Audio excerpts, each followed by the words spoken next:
You know what truly unsettles people the most? It is not anger. Anger is easy to understand. It is loud, visible, immediate. It tells everyone that something inside you is still burning. And it is not revenge either, because revenge still carries attachment. It still says, in a very ugly way, "You mattered enough to wound me." But when you stop caring, that is where people begin to lose their balance. Because now they cannot read you. They cannot pull emotion out of you. They cannot predict your tone, your timing, your reactions. And that silence, that cold, measured silence, starts doing something anger never could. It makes them question their power. You see, anger means they still live inside your mind.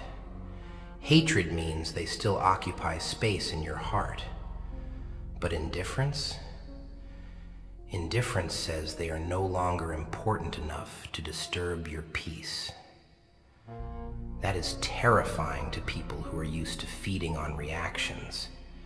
People who provoke, people who test your limits, people who keep pressing on the same wound, hoping you will break in front of them again. No, listen carefully. When you stop caring, you stop explaining yourself to those who already chose not to understand. You stop chasing closure from those who enjoyed your confusion. You stop handing your energy to people who only felt powerful when you were emotionally exposed. And little by little, your breathing changes, your eyes change, your voice gets quieter. Not weaker, quieter. Because now you are no longer reacting from pain, you are observing from distance. And that is the shift, the dangerous shift. As always, close your eyes and focus with me very carefully.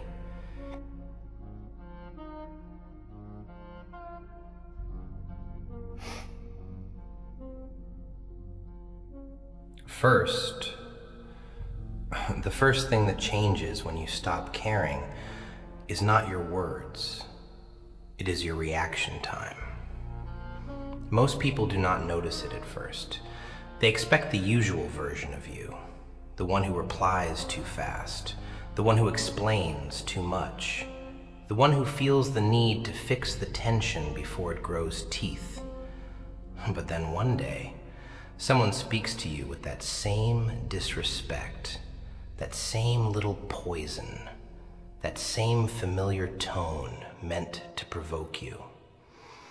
And you do nothing. Not because you were weak, not because you did not hear it, not because you have no answer, but because, for the first time, you are no longer handing out access to your nervous system for free. A real example? Someone leaves your message on scene. Before, your mind would start running like a frightened animal.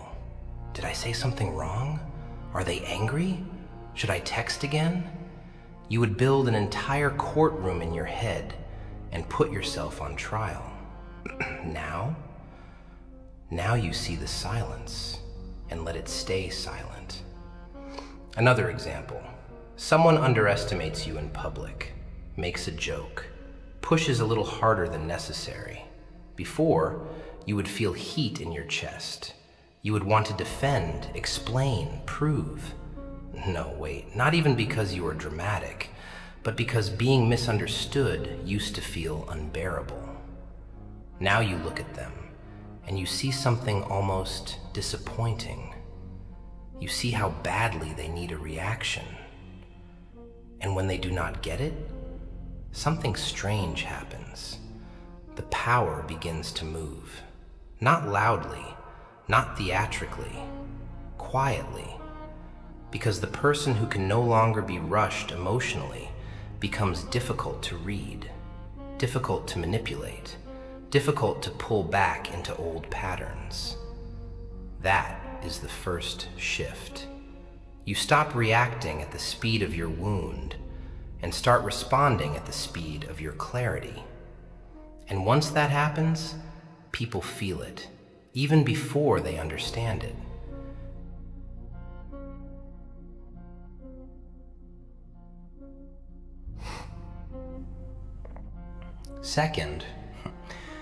The second thing that changes when you stop caring is the way people begin to lose their old control over your mood.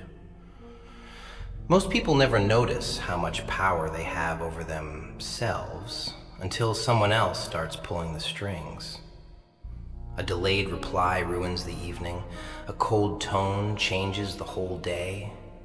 One dry sentence, one strange look, one small rejection, and suddenly the mind is no longer yours. That is how control usually enters, not through chains, through interruption. A real example? You wake up feeling fine, clear head, steady chest, calm morning. Then someone sends a message so short, so dry, that your brain starts filling in the missing poison. Why did they say it like that? Are they upset? Did I do something? And just like that, your peace is gone. Not because of what happened, but because of what you imagined around it. Before, you would chase certainty. You would need the tension resolved immediately. You would poke at the silence, reread the words, scan every detail, trying to save yourself from discomfort. But when you stop caring, you stop volunteering your peace for interrogation. You read it, you notice it, and you do not collapse into it. That does not mean you feel nothing. It means you no longer obey every feeling the moment it appears. Another example, someone tries to make you jealous. They mention another name a little too casually. They laugh a little too loudly. They want your face to change. They want that little break in your eyes that says, yes, I still belong to this game. But this time, nothing breaks. You let them perform. You let the scene breathe. You let them reveal themselves without rushing in to defend your place. Because once you stop caring in the old desperate way, people lose their favorite shortcut into your mind. They can still speak, they can still test, they can still try, but they can no longer move through you so easily. And when someone realizes they cannot control your mood anymore, that is usually when they start losing control of their own.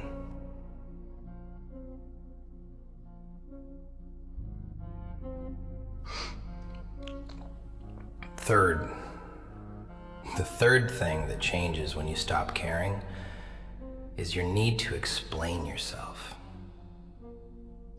That need used to feel innocent, even noble. You thought you were clearing misunderstandings. You thought you were protecting the truth.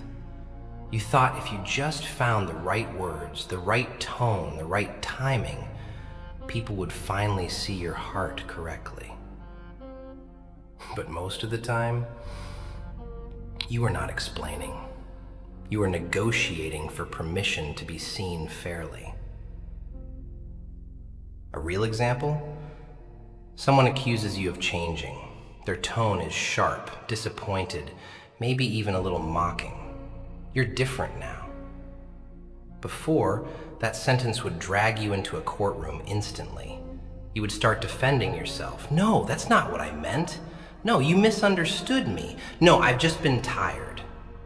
You would pile detail on top of detail, as if the truth becomes more believable when it is exhausted. But when you stop caring, you notice something very important. Some people do not misunderstand you by accident. They misunderstand you by preference. Because if they understood you clearly, they would lose the version of you that benefits them. The guilty one, the available one, the overly patient one. The one who keeps giving long explanations just to keep the peace from cracking. Another example. You say no.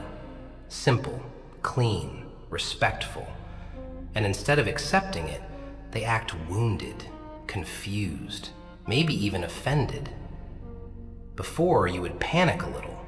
You would start decorating your no with paragraphs, apologies, background stories, softening words. You would turn one boundary into a whole emotional essay. Why? Because you were still afraid of being seen as difficult. But once you stop caring in that old, fragile way, something changes. You realize explanation is useful only when the other person is sincere, when they are listening to understand, not listening to rearrange your words into a weapon. So your sentences become shorter, not colder, cleaner, not cruel, clear. And that clarity unsettles people who are surviving on your confusion.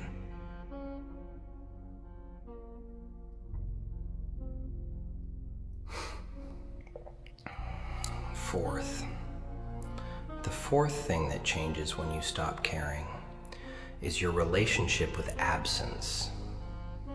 Before, absence used to feel like punishment, a delayed call, a quiet room, a name that stops appearing on your screen.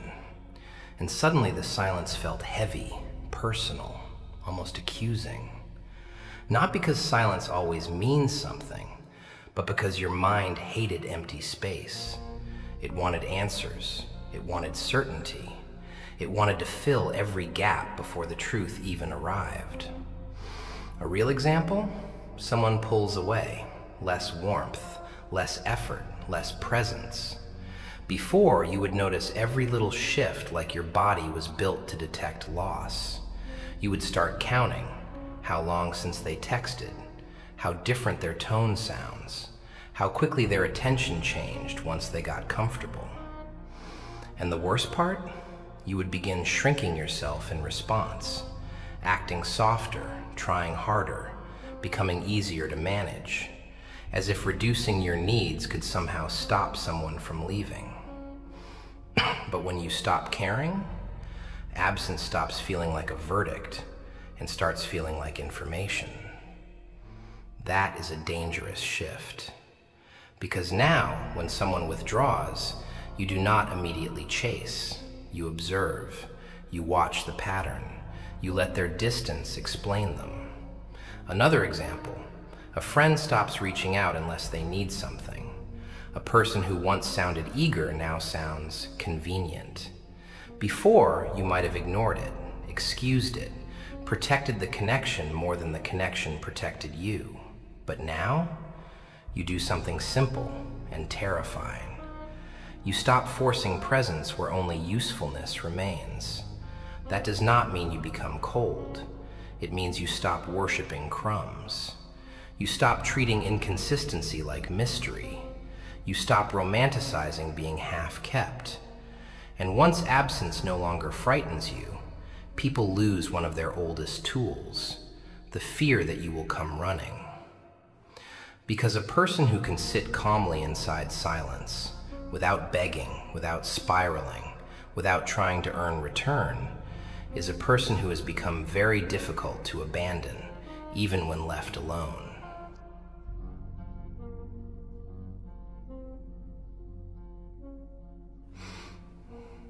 Fifth. The fifth thing that changes when you stop caring is the value of your attention. Most people think attention is small, cheap, harmless. They hand it away all day without even noticing, to noise, to disrespect, to people who disturb their peace and then call it chemistry, to people who drain them and then call it love, to people who confuse them and then call it depth. But attention is never cheap. Attention is where your life goes. Your thoughts follow it. Your emotions follow it. Your nervous system follows it. Your sleep follows it. Your sense of self begins bending toward whatever keeps occupying your inner space. A real example? Someone disappoints you once, then twice, then again. Before, even when you said you were done, your attention still belonged to them. You stopped talking maybe, but you kept replaying, rereading, rehearsing. You kept holding private conversations with a person who was not even in the room. That is the cruel part. The body can leave before the mind does. And when the mind stays trapped, so does the wound. That is why some people keep hurting you long after they are gone. Not because they are still present, but because your attention keeps rebuilding a seat for them inside you. Another example. You see their name, or a place, or a song, or even a type of sentence they used to say, and instantly your whole inner world shifts. Your mood changes, your chest tightens, your thoughts scatter. You are not even living your day anymore. You are reacting to an echo. That is not love. That is occupation. But when you stop caring, you begin pulling your attention back like a king reclaiming stolen land. You stop checking who viewed, who replied, who posted, who looked happy without you. You stop feeding your imagination with fragments and calling it truth. You stop investigating what no longer deserves residence in your mind. That does not happen in one dramatic second. No. It happens in quiet little acts of refusal. You notice the urge and do not follow it. You feel the hook and do not bite. You remember and do not kneel before the memory. That is how power returns, not through noise, through redirection. Because the moment your attention stops orbiting what wounded you, your identity starts expanding again. Your mornings become yours. Your focus becomes yours. Your silence becomes yours. Even your curiosity becomes cleaner. And people can feel when they are no longer the center of your mental world. It unsettles them. Because attention was the real luxury, not your words, not your patience, not your presence, your attention. And once someone loses that, they usually realize too late that they were never losing your reaction. They were losing access.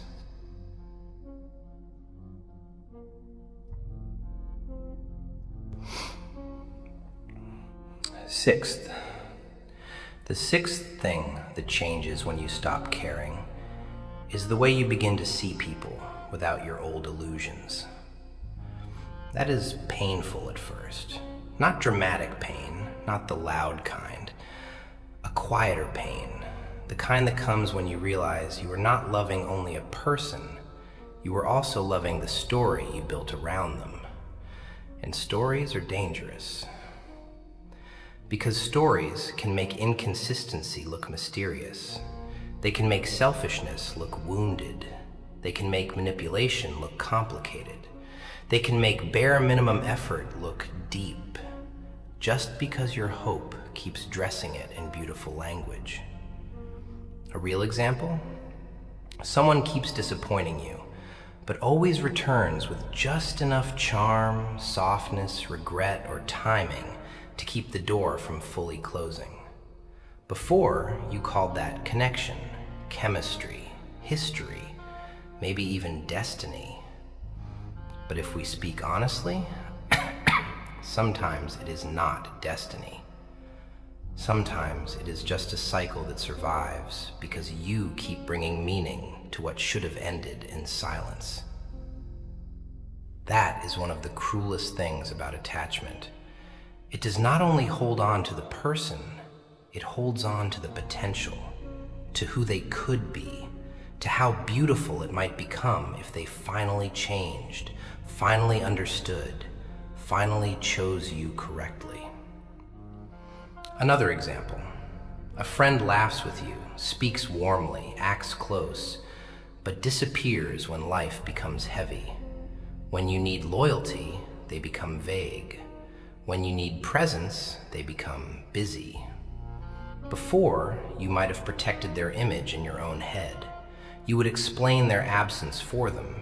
You would defend their inconsistency before they even had to. Why? Because the truth was less comfortable than the fantasy. But when you stop caring, you stop editing reality to preserve your emotional investment. You begin to see patterns as patterns, not as puzzles, not as mysteries, not as secret tests of your patience. Patterns. And once you see a pattern clearly, you cannot unsee it. That is why detachment sharpens vision, not because it makes you colder, but because it removes the desperate filter that kept turning facts into excuses. You notice who only calls when they need comfort, who only respects boundaries after losing access, who only becomes sweet when they feel distance, who only values peace when your silence begins to exclude them. And suddenly, people become easier to understand, not because they changed, because you stopped lying to yourself about what they were showing you. That is a hard moment, almost embarrassing, because you start remembering all the times reality was obvious and you kept choosing interpretation over evidence. You kept reading hidden goodness into clear behavior. You kept naming neglect as confusion, delay as complexity, disrespect as pain, control as love. No, listen carefully. Seeing clearly does not make you bitter. It makes you accurate. It means you no longer need fantasy to keep your feelings alive. You no longer need illusion to justify staying attached to what repeatedly harms your peace. And that is when a very strange calm begins to settle in. Because once reality is allowed to be reality, you stop exhausting yourself trying to rescue meaning from what never deserved so much interpretation. That is the sixth shift. You stop seeing people through hunger and start seeing them through truth. And truth has a way of making certain faces look very different once your heart is no longer begging your eyes to be merciful.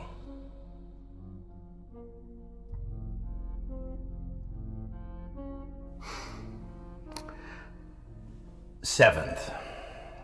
The seventh thing that changes when you stop caring is your relationship with respect. Before, you probably thought respect was something you earned by being patient, by being useful, by being understanding one more time, by staying calm while others crossed lines, delayed answers, took liberties, made little jokes at your expense, and then acted surprised when something in you started to harden. That is the trap. Many people are taught to confuse tolerance with virtue, to confuse self-erasure with maturity, to confuse endless emotional flexibility with strength. So they keep bending and bending and bending until the people around them stop seeing softness as kindness and start seeing it as permission. A real example? You tell someone, politely, that something they did bothered you. Nothing dramatic, nothing cruel, just simple truth. And instead of listening, they smile a little, dismiss it, tease you, minimize it. Maybe they even make you feel too sensitive. Before, that would pull you into self-doubt. You would go home and examine yourself instead of the disrespect. You would ask, maybe I overreacted. Maybe it was not that serious. Maybe I should have said it better. And that is how disrespect grows. Not always through force, often through repetition. Tiny tolerated violations, tiny swallowed discomforts, tiny moments where your instincts spoke and you trained them to be quiet.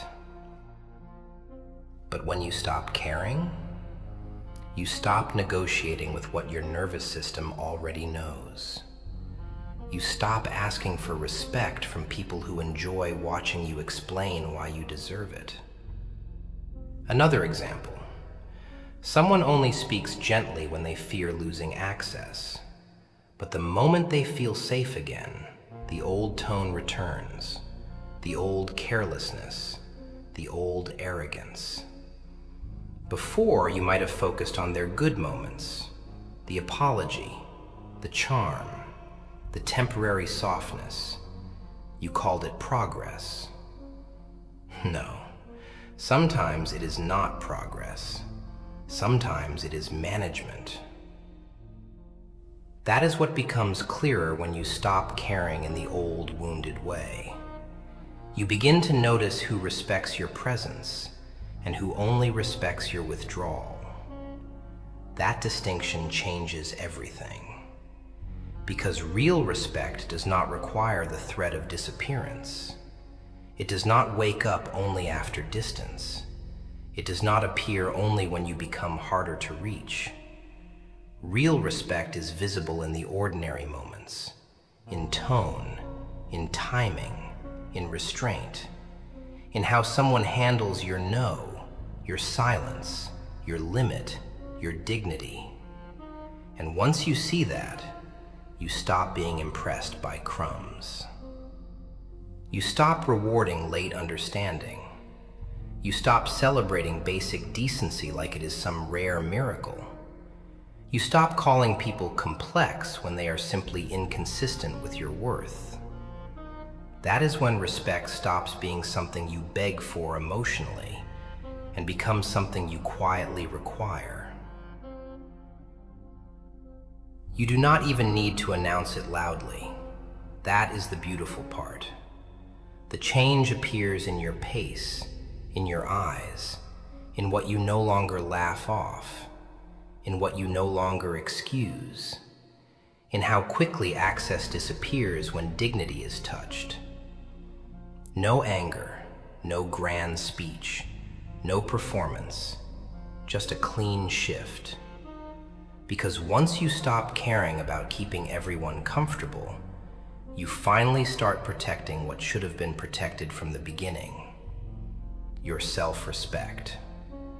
And people feel the difference almost immediately, even the ones who pretended not to notice it before.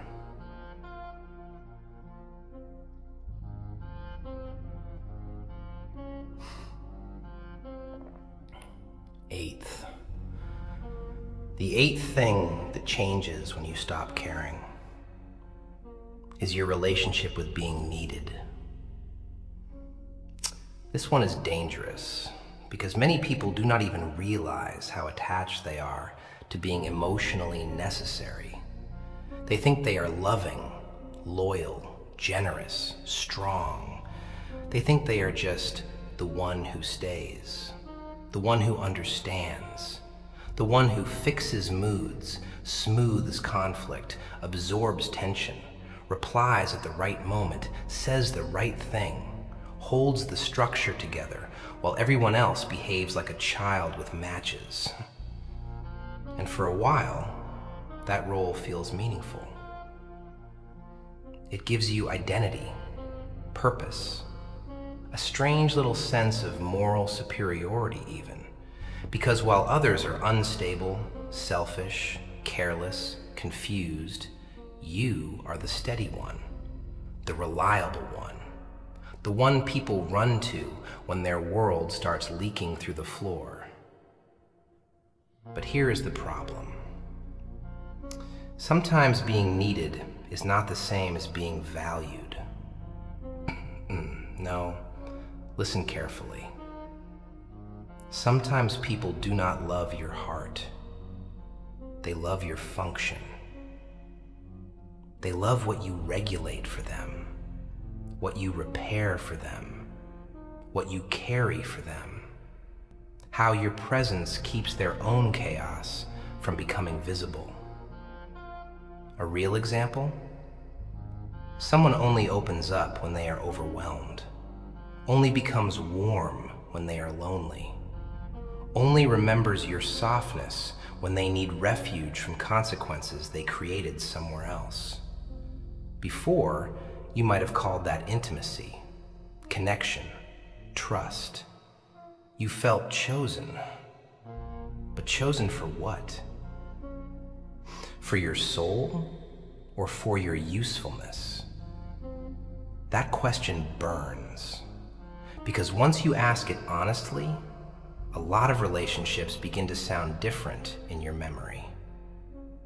You start noticing how some people came to you not to know you, but to unload into you. Not to build with you, but to recover inside you. Not to protect your peace, but to borrow it whenever theirs fell apart. And the cruelest part? You help them do it. Not because you were foolish, because being needed can feel like proof of worth when you have spent too long questioning your value. So you became available, emotionally intelligent, patient, deeply understanding. You learned people's patterns faster than they learned your pain. You remembered what calmed them, what hurt them, what triggered them, what made them soften. And somewhere in that process, you started becoming more fluent in their inner weather than your own. A realer example? You are exhausted, quietly exhausted. But someone calls with a crisis, and instantly your whole system wakes up. Your fatigue disappears for a moment. Your sadness gets postponed. Your own confusion gets pushed into a corner because now there is a role to play. The calm one, the stable one, the one who knows what to say. And afterward, you sit in silence feeling strangely empty. Not noble, empty. Because pouring from yourself without being replenished does not make you saintly forever. Eventually, it makes you hollow. That is what begins to change when you stop caring in the old compulsive way. You stop needing to be the emotional hospital for everyone who refuses to heal properly. That does not mean you become cruel. It does not mean you stop loving. It means you finally learn the difference between compassion and self-abandonment. Another example. Someone is upset with you because you are no longer available in the exact way they prefer. Less instant, less absorbent, less endlessly patient. Before, their disappointment would have trapped you. You would panic, over-explain, offer extra warmth, try to restore the old access just to avoid feeling like the bad one. But now you watch more carefully. You ask yourself one quiet question. Are they missing me? Or are they missing what I used to do for them? That question changes everything. Because the answer often reveals whether the connection was mutual or dependent. Mutual love can survive a boundary. Dependency often cannot. Mutual care adapts. Dependency accuses. Mutual respect says, I understand. Dependency says, you've changed. And yes, sometimes you have changed.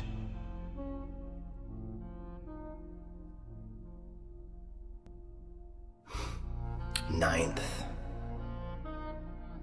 The ninth thing that changes when you stop caring is your relationship with fear. Not fear in the dramatic sense, not fear of violence, darkness, or endings. A quieter fear, a more humiliating one. The fear of losing someone's approval, the fear of being misjudged, the fear of being left, the fear of becoming easy to forget. That fear controls more people than they will ever admit. It controls their timing, their silence, their honesty, their standards. It decides when they speak, when they stay quiet, when they apologize too fast, when they forgive too much, when they remain available long after respect has already left the room. A real example? Someone is clearly drifting away. Their effort has thinned. Their warmth comes in fragments. Their attention feels borrowed. Before, even if your mind noticed it, your fear would interrupt the truth. It would whisper, "Do not say anything. Do not make it worse. Do not seem difficult." So you would shrink your instincts just to preserve access. That is what fear does. It does not always make you run. Sometimes it makes you kneel. No, listen carefully. When you stop caring in the old desperate way, fear loses its old authority. You still feel it, but you stop obeying it like a servant. Another example. You want to say no, a clean no, an honest no.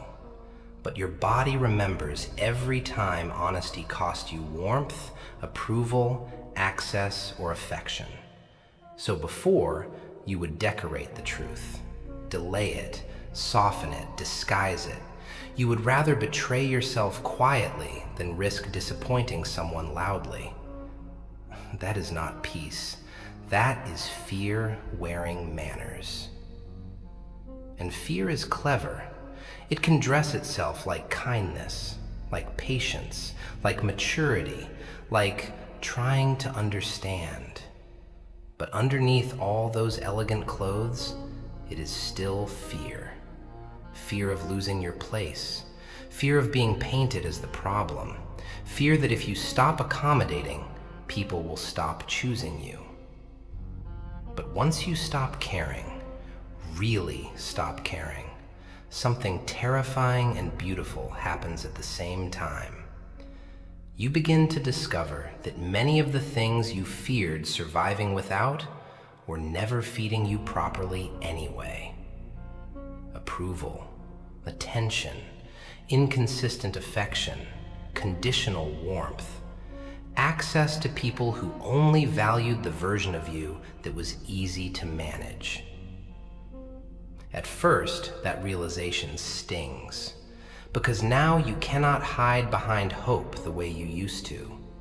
Now, you must see clearly what your fear was protecting.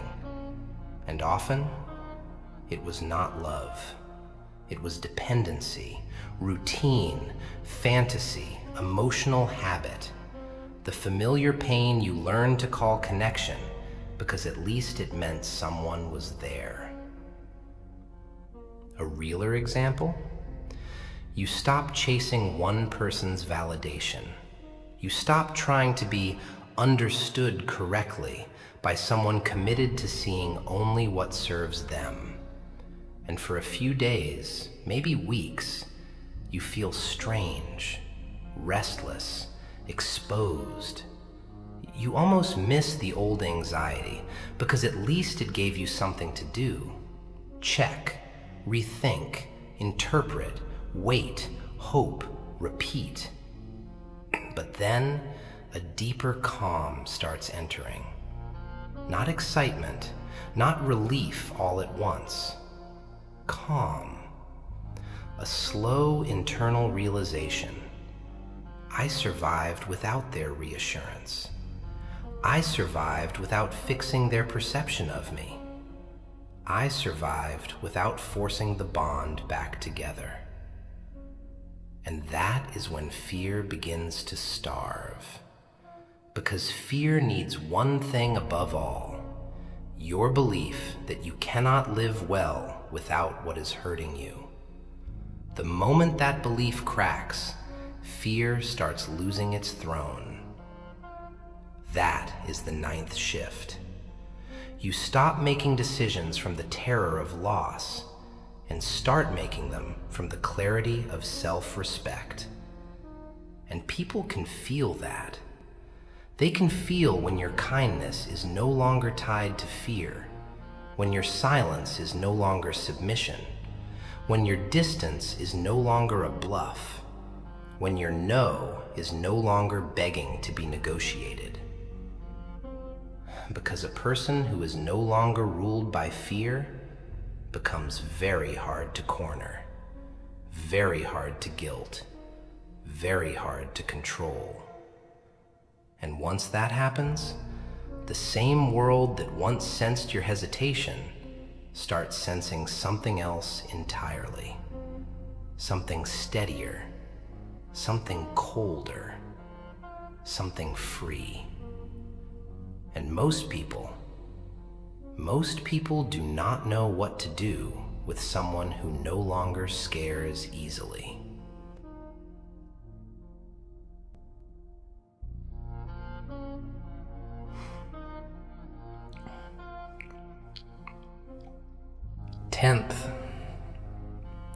The 10th thing that changes when you stop caring is your relationship with yourself. This is the part almost nobody talks about. People speak about detachment like it is only about others, about leaving, about silence, about distance, about becoming harder to reach. But the deepest shift is not outside you. It is inside. Because for a long time, caring too much does not only drain your energy, it distorts your self-image. It makes you measure yourself through reaction, through approval, through availability, through how well you are received, understood, wanted, missed, texted back, chosen, reassured. And slowly, without noticing, you stop asking, "Who am I when I am alone with my own mind?" and start asking, "How am I being experienced by them?" That is a dangerous trade. No, listen carefully. The moment you care too much about how you are held in other people's minds, you begin abandoning your place in your own. That is why over-attachment is so exhausting. Not only because of what others do to you, but because of how far you drift from yourself while adapting to them. A real example? You used to enjoy simple things, your own routines, your own thoughts, your own quiet. But after enough emotional chaos, even being alone starts to feel incomplete. You sit down, and instead of meeting yourself, you reach for distraction. A message, a memory, a person, a screen. Anything to avoid the strange emptiness left behind when too much of your identity has been outsourced. That emptiness is not proof that you are broken. It is proof that you have been away from yourself for too long. Another example. You make a decision, but before trusting it, you imagine how someone else would judge it. You want rest, but wonder whether it makes you look lazy. You want distance, but worry whether it makes you look cruel. You want honesty, but fear being seen as difficult. So even your private choices stop belonging entirely to you. That is not alignment. That is internal occupation. And when you stop caring in the old, wounded way, you begin returning to yourself, piece by piece. Not in one dramatic revelation, not with music playing in the background. Quietly, you start trusting your own discomfort again, your own taste, your own no, your own pace, your own silence. You stop needing every instinct translated into something socially acceptable before you allow yourself to honor it. That changes a person. Because now your peace is not borrowed. Your confidence is not rented from praise. Your identity is not stitched together from how useful, desirable, or understandable you appear to others. You begin to feel solid in a different way, less theatrical, less needy, less hungry, more real. And yes, there is a lonely part to this, a quiet grief. You realize how often you betrayed your own truth just to remain lovable in someone else's eyes. How often you abandoned your own instincts for the comfort of being chosen. How often you made yourself smaller, softer, slower to react, quicker to forgive, not because it was right, but because losing people frightened you more than losing yourself. That realization hurts, but it heals at the same time.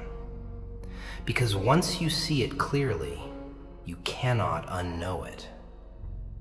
You begin rebuilding your inner world around something stronger than approval, around honesty, around self-respect, around discernment, around spiritual and emotional cleanliness, around the quiet dignity of not chasing what repeatedly dishonors your peace.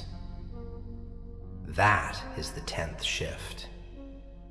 You stop caring in the way that made you abandon yourself and start caring in the way that finally brings you back. And once a person returns to themselves, really returns, the world feels it. Because now your calm is not performance.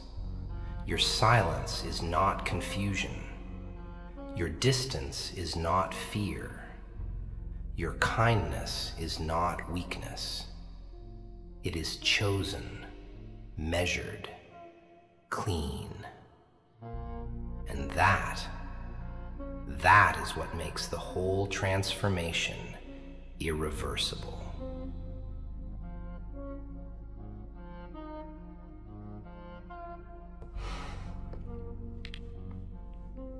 So,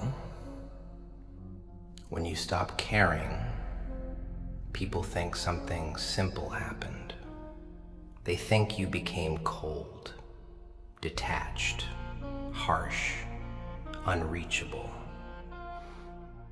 But no, that is the shallow reading. That is what people say when they benefited from your old softness, but never respected its cost. The truth is darker than that. When you stop caring in the old, desperate way, you do not lose your heart. You recover it. You recover it from the hands of people who confused your patience with permission, your loyalty with access, your understanding with weakness, your silence with endless tolerance. And once that recovery begins, everything starts changing at the root. You stop reacting at the speed of your wounds. You stop handing your peace to every interruption. You stop explaining yourself to those who feed on confusion. You stop fearing absence. You stop wasting attention on what no longer deserves residence in your mind. You stop editing reality just to preserve illusions. You stop begging disrespect to become respect. You stop mistaking being needed for being loved. You stop obeying fear like it is wisdom. And maybe for the first time, you stop leaving yourself behind. That is not numbness. That is awakening. Because a person who has finally learned where their energy belongs becomes different in a way that no speech can fully explain. They speak less, but mean more. They give less, but with truth. They forgive more cleanly, but return less blindly. They still feel deeply, but they no longer worship every feeling that enters the room. A real sign of change? It is not that you stop loving. It is that love is no longer enough to make you betray yourself.